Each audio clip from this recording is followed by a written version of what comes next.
We're back tonight on WVUA 23 News at 5. I'm Jack Royer alongside WVUA 23 political analyst Steve Flowers in studio with us. Steve, thank you as always for being here. Glad to be here. We'll start with the Alabama topic everybody's talking about, which is Jeff Sessions, Donald Trump's pick for Attorney General, going through confirmation hearings this week in Washington, D.C. It's funny, through talking to people, reading on social media, you'd think a lot of Alabamians didn't know much about Jeff Sessions in the shadow of Richard Shelby.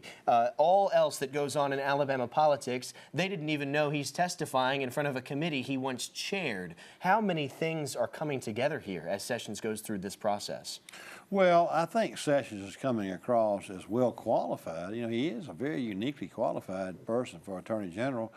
He came of age being a young federal prosecutor in Mobile and served in that capacity for 6 years, and then he became a Alabama Attorney General, elected for 8 years as Attorney General. Then he's been in the Senate for 20 years. The entire 20 years he's been in the Senate, he, as you mentioned, has served on the Judiciary Committee, which is a proper thing.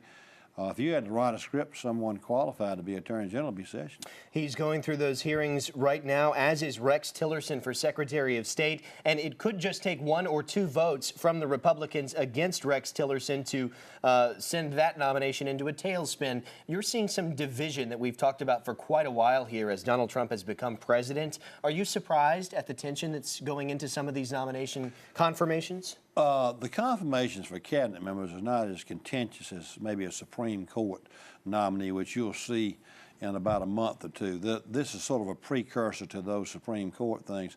Tillerson will receive more scrutiny than Sessions because Sessions is indeed a senator, has sat there with most, even the Democrats, even though they're ideologically different than Sessions.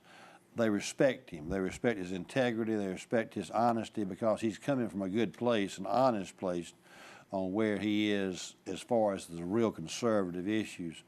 And so he'll get some Democratic votes. Tillerson may have some problems. I think he gets a confirmed, but I don't think Sessions has any problem at all. You go down the line of the people that are nominees: Rex Tillerson for Secretary of State, Jeff Sessions, Attorney General, Mad Dog Mattis, the Secretary of Defense. It's funny how the nominations by a president-elect sort of fit their character and personality, and Trump has kept his promises as to who he was going to nominate, and it seems to me he's not backing down from some of the pressure he's gotten from those across the aisle. Unequivocally, but he's shown his true colors.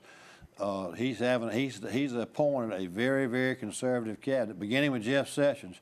You're not going to find anybody more conservative, but also nobody more fair and square than Sessions.